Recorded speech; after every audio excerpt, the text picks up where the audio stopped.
In this series, we go over cards that are banned in Legacy and explain why they're banned and if they can come off that list. Today, we're going to go over some more cards that are used in combo decks, as well as some powerful draw spells that see play kind of all over. Starting us off, we have Flash. This is an instant with a mana cost of 1 and 1 blue. It has the effect where you put a creature card from your hand onto the battlefield. Then you sacrifice it unless you pay its mana cost minus 2 generic mana.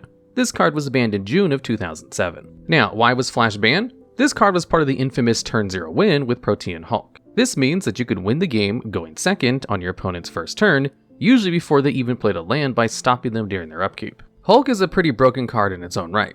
This 7 mana 6/6 with the ability where, when it dies, you search your library for any number of creature cards with a total mana value of 6 or less, and put them directly into the battlefield. This is a ridiculously strong effect that will literally win you the game on the spot. The best piles for Flash Hulk decks have changed over time, but they all just won you the game on the spot. For a quick example, you could do something like find a Carrion Feeder and a Karmic Guide.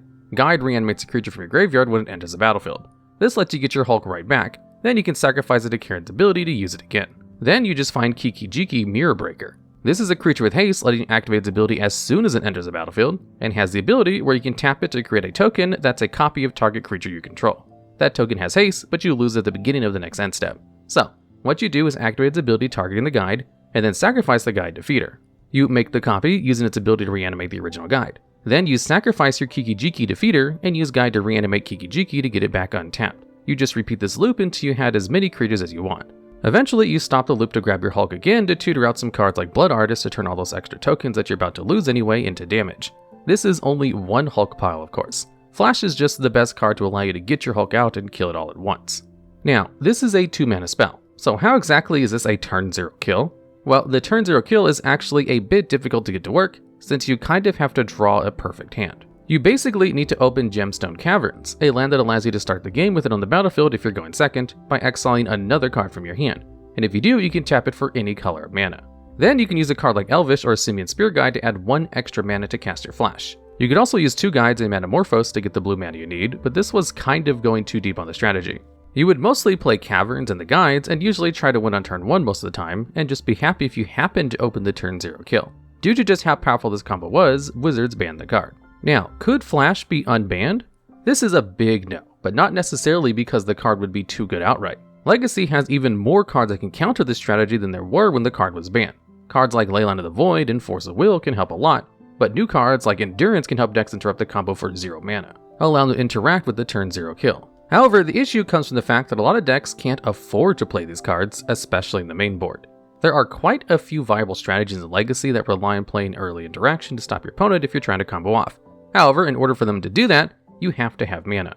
Being able to stop your opponent during their upkeep and try to kill them is just way too much for most decks to deal with. It basically means that you can get combo killed out of the game going first or second, meaning the only way to not die is play 0 mana interaction. Considering how Flash kills a lot of decks' diversity in the format, keeping it banned is better for the format as a whole. Even if the best decks in the format currently like Delver wouldn't have the biggest issue dealing with it. So, how could Flash be fixed to be unbanned? Really, the issue here is Protean Hulk. Flash is just the best way to enable it. Without Hulk in the format, Flash would be fine and honestly a pretty interesting card that you could have some very interesting and healthy decks built around. So you could just ban Hulk, or you could just change Hulk to be less broken. Hulk should probably exile itself if it uses its ability, as being able to recycle the card off its own effect is extremely broken.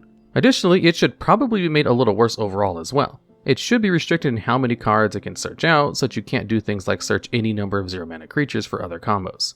With both of those changes, it might be okay, but I'd have to look at all the possible combos first. Honestly, Hulk should probably just get hit. Next up, we have Frantic Search.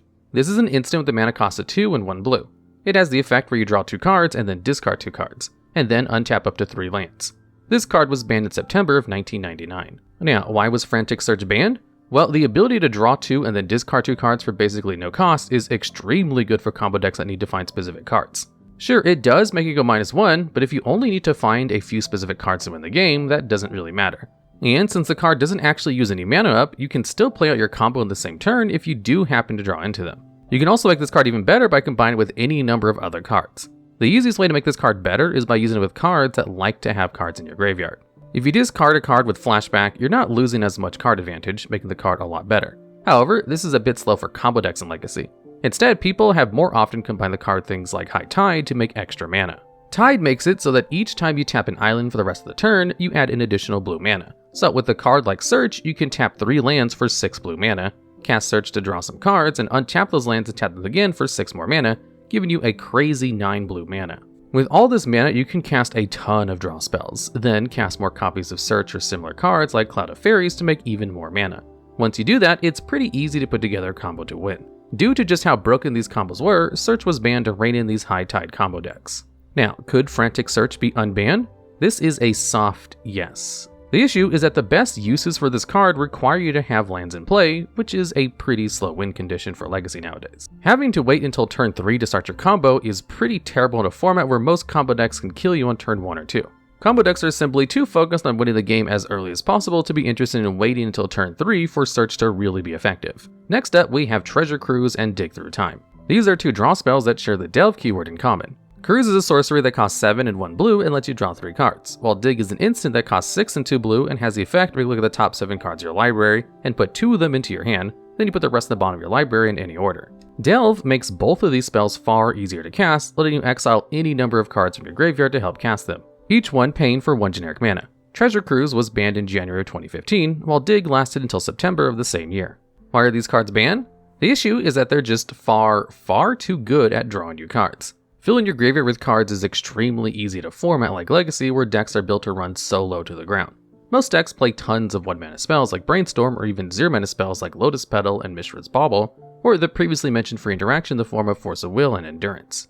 And of course, most decks are playing plenty of fetch lands. All of this is to say that it only takes a few turns to fill your graveyard with 5 to 7 cards. This is why just about every powerful Delve spell has been extremely good at some point in the format. Not only are powerful cards like Murktide Regent currently putting in lots of works, but cards like Hooting Mandrills and Gurmag Angler were great despite just being basically big creatures with Delve without any other real upsides.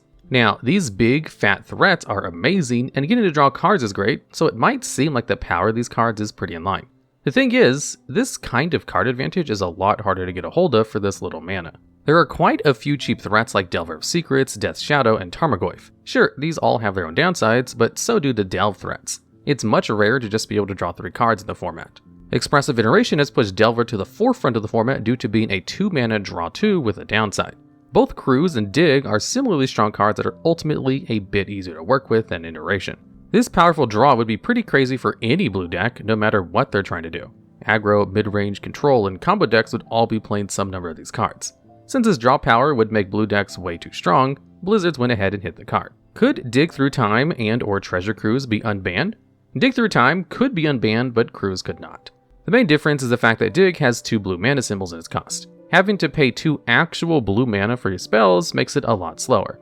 It means you can't do anywhere near as much that turn. Due to this, some decks may choose to continue playing Iteration over Dig where it's unbanned, specifically if they're already trying to delve a ton of cards to something like Murktide. Cruise, on the other hand, is a lot more of an issue, as tons of combo decks that aren't already playing delve spells would be made better if they could refill halfway through the combo, and other control or mid-range decks that could make room for it would have way too strong of a late game with a 1 mana draw 3. Next up, we have Gush. This is an instant with a mana cost of 4 and 1 blue. It has the effect where you draw 2 cards, and it can be cast for free by bouncing 2 islands you control to the owner's hand. This card was banned in June of 2003. So, why is Gush banned? The real question is where to start. Gush is a card that may look unassuming at first, but just gets better and better the more you think about it. It's a card with a very simple effect, but a ton of different ways to use it. First off, a 0 mana draw spell is obviously really good. Having to wait until at least turn 2 to cast it is a bit of a bummer. However, the decks that want it are more than fine waiting that long. Rather than being played in all-in combo decks that want to win on turn 1, it's these playing tempo, mid-range control decks, or slower combo decks that are fine with waiting a few turns and just playing interaction to stay alive. Now, you may think that going down 2 lands is a huge cost and something you'd never want to do. This is usually true, but if you simply build around Gush, it's not really an issue. It's pretty easy to only build your deck with cheap spells that only cost 3 mana at the absolute most, and free spells in Legacy, especially in blue where you can play all of the great 0 mana counter spells. However, bouncing lands to your hand can actually be a huge upside in a ton of situations. For example, if your opponent tries to wasteland one of your lands, you can use a Gush to save it. Or if you can Gush 2 lands to your hand before casting a Brainstorm, put the 2 lands back into your deck and then shuffle them away, basically drawing 5 spells for 1 blue mana. Of course, you'd need to make sure you didn't accidentally take yourself out of the game by doing this, but getting that much card draw is a huge boon. You can also use Gush to actually put you up on mana.